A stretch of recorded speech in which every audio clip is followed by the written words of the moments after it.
प्रिय साधकों, मेरे प्रिय शिष्य, ये वर्ष 2021 समापन की ओर तीव्र गति से अग्रसर है। जीवन में कुछ कालखंड ऐसे होते हैं, वर्ष ऐसे होते हैं, तब लगता है कि साल जल्दी से जल्दी खत्म हो। 2020 का वर्ष भी कुछ ऐसा ही था। खैर, अब हम 2022 का स्वागत करने के लिए तैयार हैं। पिछले 2 वर्ष में बहुत कुछ घटित हुआ और अब तो आप सब ने टीका लगा दिया है, वैक्सीनेशन हो गया है, सुरक्षित है। ये बहुत खुशी की बात है। कठिन थे ये 2 साल, लेकिन बीत गए, क्योंकि एक साफ बात है कि जीवन में कुछ भी स्थायी नहीं है। परिवर्तन ही सृष्टि का शाश्वत नियम है। सदैव याद रखना, परिवर्तन ही सृष्टि का शाश्वत नियम है। अब ऐसे कितनी समस्याएं आती हैं, बीत जाती हैं, हम अटके तो नहीं रहते। अगर हमारे मन में विश्वास और आस्था का भाव हो तो हम अटके नहीं रहते। ये धन दौलत, मकान, सोना, चांदी, ये हमारे जीवन के प्रकाश दीप नहीं है कि इनसे हमारा जीवन कुछ गिना जाता है। हमारे जीवन के प्रकाश दीप क्या है? विश्वास, आस्था, प्रेम और श्रद्धा, ये हमारे जीवन के प्रकाश दीप है। और इस प्रकाश दीप में तेल क्या है? गुरु भक्ति। जिसके मन में गुरु भक्ति नहीं, इष्ट भक्ति नहीं, मैं ये तो नहीं कहूँगा कि उसका विश्वास, आस्था, प्रेम नकली है, लेकिन अनगढ़ जरूर है, क्योंकि वह भक्ति से तपा नहीं। और जो तपा नहीं है वह चमकेगा कैसे? वह विशुद्ध कैसे होगा? जो तपा नहीं है उसमें क्षमता कैसे आएगी? और एक बात बहुत याद रखना कि गुरु क्या है? जीवन की मर्यादा रेखा है। गुरु जीवन की मर्यादा रेखा है। गुरु शिष्य के चरित्र की उच्च पताका है और जीवन का आधार गुरु इष्ट के प्रति प्रेम है। अरे भाई, जिसके मन में अपने गुरु के प्रति वास्तविक रूप से प्रेम जग गया, दिखावे का नहीं, वास्तविक रूप से, तो उसका मन अपने आप तीर्थ हो जाता है, गंगा के समान पवित्र हो जाता है। क्योंकि फिर उस मन में जिसने गुरु के प्रति वास्तविक प्रेम जग गया, उसके मन में कोई दुर्भावना रह ही नहीं सकती है। सीधी सादी बात है, प्रेम करोगे तो वैसे ही बन जाओगे, और गुरु से प्रेम करने वाला बन जाता है गुरु के जैसा निश्चिंत। कबीर जी तो बहुत बड़ी बात कह गए हैं, गुरु पारस को अंतरो जानत है सब संत, ये लोहा कंचन करे ये करी लय मेहनत। कह भाई, पारस होता है वो लोहे को कंचन बना देता है, लेकिन गुरु क्या करते?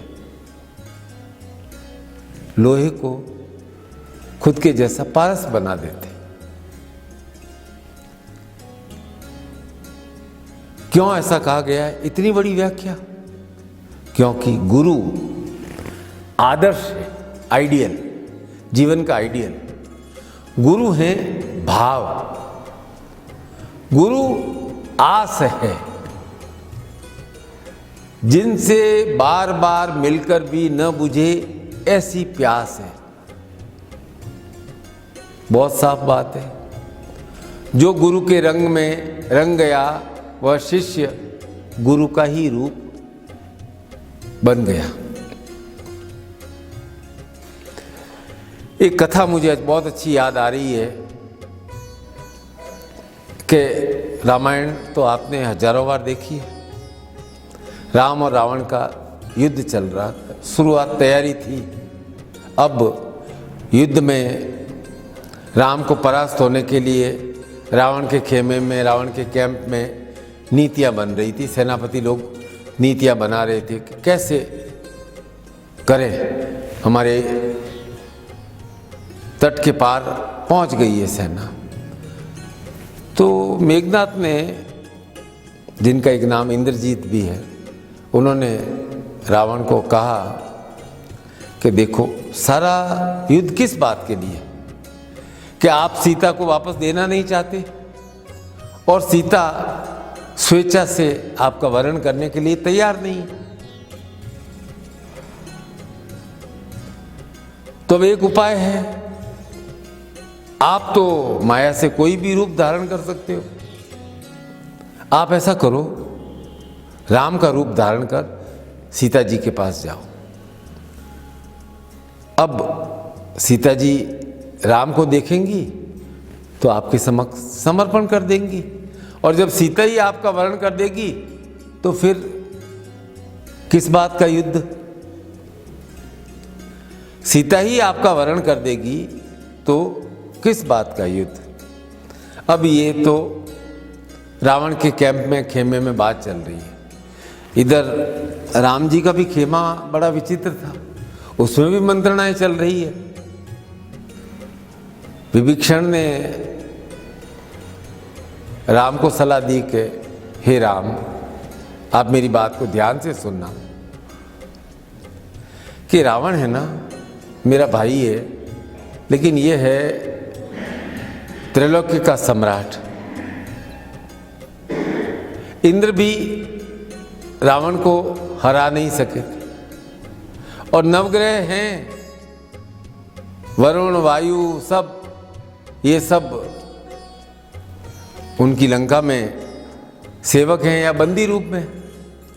अब आप रीछ, भालू, बंदर की सेना और सद्भावना से रावण जैसे महाबली पर कैसे विजय प्राप्त कर सकते हो। विभीषण का के सलाह मानना नहीं मानना आपकी इच्छा है, मेरी एक सलाह है कि आपको रावण को हराना है ना, तो आपको रावण की तरह सोचना होगा। कहते हैं ना, शत्रु को हराने के लिए पहले उसके दिमाग को समझना पड़ता है। अब मेघनाथ ने रावण को कह तो दिया कि आप माया के रूप में राम का रूप धारण कर लो। रावण ने मेघनाथ की बात को ध्यान से सुना। फिर रावण ने क्या कहा, स्पष्ट रूप से मेघनाथ को कहा कि देखो मेघनाथ, तुम जो कह रहे हो वो सही है, मेरे अंदर मायावी शक्ति है, मैं कोई भी रूप धारण कर सकता हूं। लेकिन एक बहुत बड़ी बाधा है कि यदि मैंने राम का रूप धारण कर लिया तो मुझ में बहुत बड़ा परिवर्तन आ जाएगा। यदि मैंने राम का रूप धारण कर लिया तो मुझ में राम की नीति आ जाएगी। यदि मैंने राम का रूप धारण कर लिया तो मुझ में राम की मर्यादा आ जाएगी। यदि मैंने वह रूप धारण कर लिया तो मुझे राम की अहंकार शून्यता आ जाएगी। यदि मैंने राम का रूप धारण कर लिया तो राम की कर्तव्य परायणता आ जाएगी। यदि मैंने राम का रूप धारण कर लिया तो राम की निष्ठा आ जाएगी। यदि मैंने राम का रूप धारण कर लिया तो मुझ में सात्विकता आ जाएगी, मुझ में राम का धर्म आ जाएगा, मुझ में राम की गुरु भक्ति आ जाएगी। और जब ये सब आ जाएगा तो फिर मैं सीता को छल से कैसे अपना सकता हूं। देखो मेघनाथ, राम बनकर मुझसे छल नहीं हो सकेगा। इधर राम के पक्ष में विभीषण ने भी ऐसा ही प्रश्न किया था कि आप रावण की तरह सोचो तो आप युद्ध जीत जाओगे। राम ने कहा, देखो विभीषण, तुम मेरा भला भला सोचते हो, लेकिन यदि मैंने रावण की तरह सोचना प्रारंभ कर दिया तो क्या होगा? 10 मुख। तो मुझे भी कोई भी बात 10 तरह से परखने की आदत डालनी पड़ेगी। रावण के 10 सिर हैं, इस बात का सूचक है कि रावण में छिद्रावेशन अर्थात बाल के खाल, गलतियां सब निकालने की, हर बात को 10 दृष्टि से देख करके परखने की आदत थी। ये छिद्रावेशन होता है ना, गलतियां दूसरों की देखना, ये प्रगति के मार्ग में सबसे बड़ी बाधा है। जो छिद्रान्वेषी होता है ना, वो हर अच्छी से अच्छी बात में भी गलतियां ढूंढ ही लेता है। आप भी अपने चारों ओर देख लेना, रावण तो नहीं, छिद्रान्वेषी लोग ही ज्यादा मिलेंगे। खैर, इस छिद्रान्वेषण के बारे में आपसे कभी और चर्चा करूंगा। तो राम क्या कह रहे हैं विभीषण को कि देखो विभीषण, रावण की तरह सोचने का सीधा सीधा क्या अर्थ है?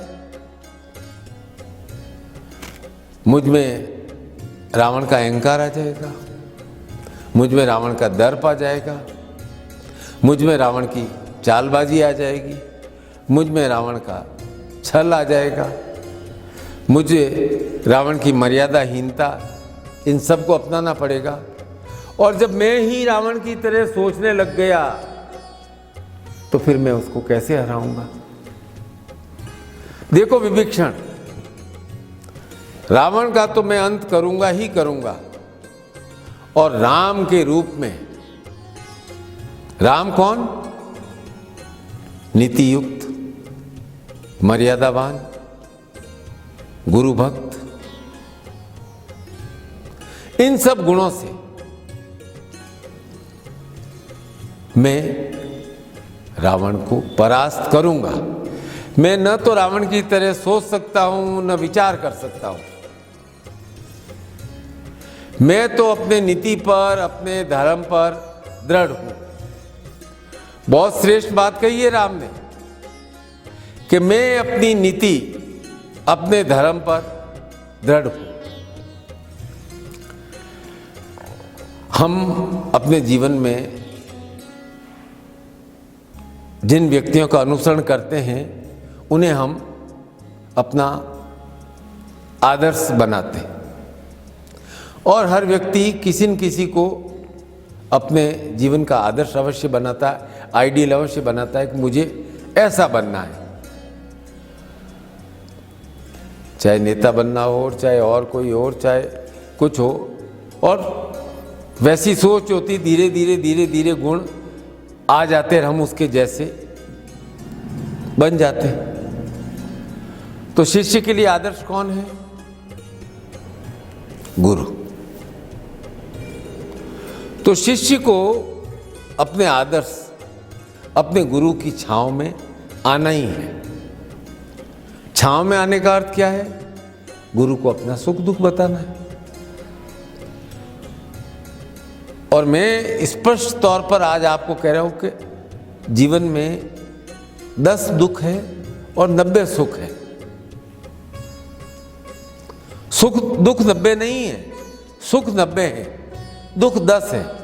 लेकिन उन 10 को आपने बहुत विशाल बना रखा है, इसलिए वो 90 सुख हैं, उनका भी आनंद नहीं ले सकते। तो जो सुख है और जो दुख है, उन्हें बताने के लिए गुरु से बार बार मिलना पड़ेगा। कई बार साधक गुरु से प्रेम तो बहुत करते हैं पर भेंट नहीं करते। अब यार 2 बातें ही हो सकती है, या तो शरीर से अस्वस्थ हो, या फिर जो मिलने की उत्कंठा है उसको अभिव्यक्त करने में थोड़े कच्चे हो, या सोचते हो कि मुझको बंधनों ने बांध रखा है इसलिए मैं जा नहीं पा रहा हूं। गुरु है आत्मा की चीज,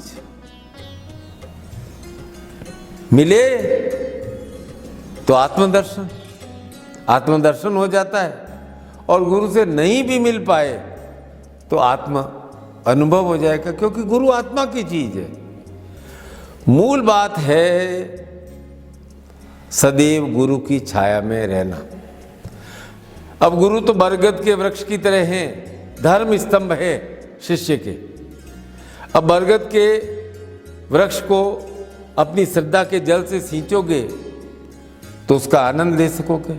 आपके साथ साथ हजारों लोग उस छायादार वृक्ष का, लोग क्या पशु पक्षी भी आनंद ले सकेंगे।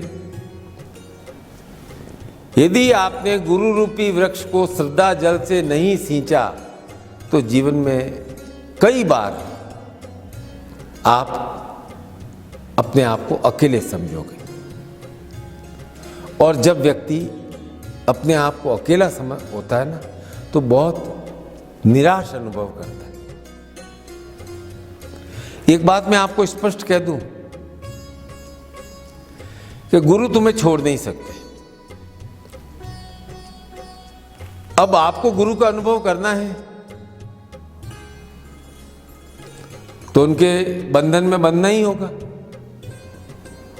वैसे मेरा विचार है कि किसी और के बंधने से अच्छा तो गुरु के बंधन से बंधो तो जीवन का कल्याण होगा। अब ये बंधन तो बांधना पड़ेगा भाई, और बार बार स्वयं चेक करना पड़ेगा कि गुरु से मेरा बंधन कितना मजबूत है। अब जहां तक समय की बात है, मौसम की तरह है। अच्छा समय, कठिन समय, ये क्या है, मौसम की तरह आता है जाता है। लेकिन जब गुरु जीवन में आते हैं तो गुरु पूरे जीवन में पक्के तौर पर स्थापित हो जाते हैं, और गुरु की छाया में रहने वाला शिष्य सब पा लेता है, क्योंकि वह गुरु जैसा बन जाता है, शिवरूप हो जाता है, निश्चिंत हो जाता है। एक बात कहता हूं, परीक्षाएं चल रही बच्चों की आपके, और आप सुबह शाम बच्चों पर प्रेशर डालते रहो, पढ़ बेटा पढ़। अब आप बताओ, इतना अधिक प्रेशर डालोगे क्या होगा? या तो वो अंदर से फट जाएगा, या फिर आपके आदेश की अवहेलना करना शुरू कर देगा। और आप जीवन में रोज परीक्षा देते रहते हो, आपके जीवन में रोज परीक्षाएं चलती रहती हैं। अब आप सोचो कि आप अपने मन पर व्यर्थ की चिंताओं का, आशंकाओं का, चिंता नहीं आशंकाएं का प्रेशर डालते रहते हो। मैं कह रहा हूं इतना प्रेशर मत डालो। आप अपनी शक्ति से, श्रेष्ठता से कर्म कर रहे हो, रोज का कर्म कर रहे हो, गुरु के सानिध्य में हो, गुरु पर आपकी पूर्ण श्रद्धा है। इसके उपरांत भी आप अपने मन पर प्रेशर डालते रहोगे तो क्या होगा भैया? या तो मन फट जाएगा, या मन कुंठित हो जाएगा, मन विद्रोही हो जाएगा। और उसके बाद क्या होगा कि जो आपकी वास्तविक कर्म शक्ति है, जो आपके अंदर मन में लड़ने की क्षमता है, वही समाप्त हो जाएगी। तो क्यों इतना अधिक दबाव डाल रहे हो? मेरी बात सुनो, समर्पण में ही सुख है बस। और समर्पण किसके प्रति? अपने आराध्य के प्रति, अपने इष्ट के प्रति, जहां आप अपने आप को सौंप, बस। ये सौंप देने वाली जो बात है ना, ये बहुत गहरी बात है। इसमें बहुत बड़ी हिम्मत लगती है। सबसे हिम्मत का काम है ना समर्पण है। बहुत ध्यान से समझना कि सबसे आदमी सोचता है कि मैं समर्पित कैसे हो जाऊं। अरे सबसे हिम्मत का काम है समर्पण। समर्पण का ये अर्थ नहीं कि आप क्रियाशील रहो ही नहीं, बस होता यह है कि समर्पण से और अपने आप को सौंप देने से आपके मन में निश्चिंतता आ जाती है, एकदम आप खाली हो जाते हैं। और जब ये भाव आ गया तो कार्य अपने आप होने लगते हैं, क्योंकि आप आशंकाओं से कार्य नहीं कर रहे हो। उसके उपरांत आप प्रसन्न मन से, निश्चिंत भाव से कार्य कर रहे हो। आप साधक हो, इसलिए मैं आपको कह रहा हूं साधक कौन? जो अपने मन को साध ले। इसीलिए वशित्व के मार्ग पर चलो। और मैं कह रहा हूं ये बहुत सरल है। आप बार बार कहते हो सिद्धियां सिद्धियां सिद्धियां मिले, सिद्धियां मिले। अरे भाई क्या है सिद्धि? सिद्धि है मन में निश्चिंतता और आनंद की अनुभूति। यदि मन में निश्चिंतता नहीं है, आनंद की अनुभूति नहीं है, तो फिर जीवन भार हो जाएगा ना। बस मन में निश्चिंतता और आनंद का भाव, यही है वशित्व का भाव। और इसी गुरु अनुभूति से मन में जोश होगा। मन में जोश होगा तो चेहरे पर ओज होगा, चमक आएगी।